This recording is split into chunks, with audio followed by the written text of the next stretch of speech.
When Colonel Laufenberg reached the regimental headquarters, he told his deputy commander, "Bring in the regiment. Let's lock them down, have them go into contingency ops, get their tactical gear." Across the river at Fort McNair, home of the military district of Washington, the Old Guard's higher headquarters, Major General James Jackson saw the smoke rising from the Pentagon and rushed to the scene. He called Colonel Laufenberg with simple guidance: "Send your medical assets down to the Pentagon." The Old Guard's medical platoon, with its military ambulances on modified Humvees, were the regiment's first soldiers to arrive at the Pentagon, and thus some of the first uniformed personnel on a battlefield of the new war.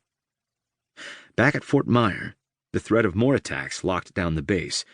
Aside from soldiers conducting funerals, the regiment secured the base and prepared for the unexpected. Perimeter gates were shut and armed guards were posted at key facilities. It was an all-hands-on-deck operation. Even the Fife and Drum Corps, which usually performs in the 1779 Continental Musician uniform, stored its fifes and drums that day, put on combat fatigues, and drew Kevlar helmets and gas masks to guard the regimental headquarters. Specialist Lauren Panfili, a new flautist, understated matters when she said, "The day that they issue gas masks to the Fife and Drum Corps is not a good sign." But everyone had to pitch in at the chaotic crash site, the word used by both General Jackson and Colonel Laufenberg. Fires raged, the walking wounded received aid from volunteers, and first responders rushed in need of a coherent structure, organization, manpower. General Jackson recalled, "The obvious thing was the Old Guard. I get young, physically fit troops, I get a chain of command, and I get a commander who I know I can grab right away and make it happen." By late afternoon, Colonel Laufenberg had 3 companies on site for crowd control and to support civilian first responders. Another company went on patrol in the cemetery to help the park police remove visitors who were watching the events unfold across the street. While there, these soldiers also discovered the airplane parts that the crash had blasted into the cemetery. For the next month, the Old Guard never left the Pentagon. Colonel Laufenberg estimated that, in addition to funeral duties in the cemetery and security for Fort Myer, he kept 300 to 400 soldiers on site at all times, 24 hours a day. Far from an anomaly, though. This deployment to the first front line of the War on Terror continued an Old Guard tradition stretching back more than 2 centuries. Soon enough, the Old Guard would return solely to funerals and ceremonies. But for now, they walked in their ancestors' footsteps. Most Americans who visit Arlington National Cemetery do not know about the Old Guard's long and distinguished history on the battlefield, or that it remains an infantry regiment with the training standards of other active-duty infantry units.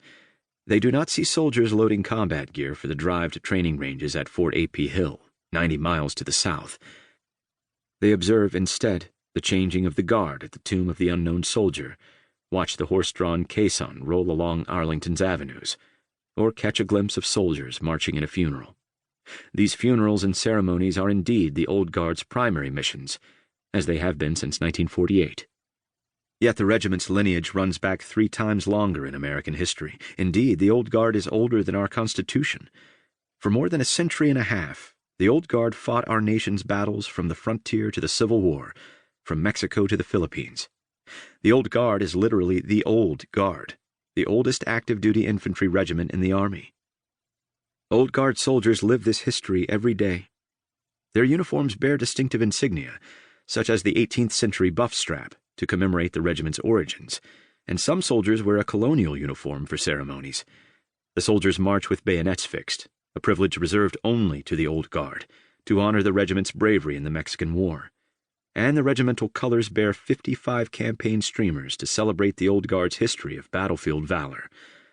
While these echoes of the past may not be apparent to outsiders, Old Guard soldiers cannot help but soak in their rich history and hold themselves to the exacting standards of their forerunners.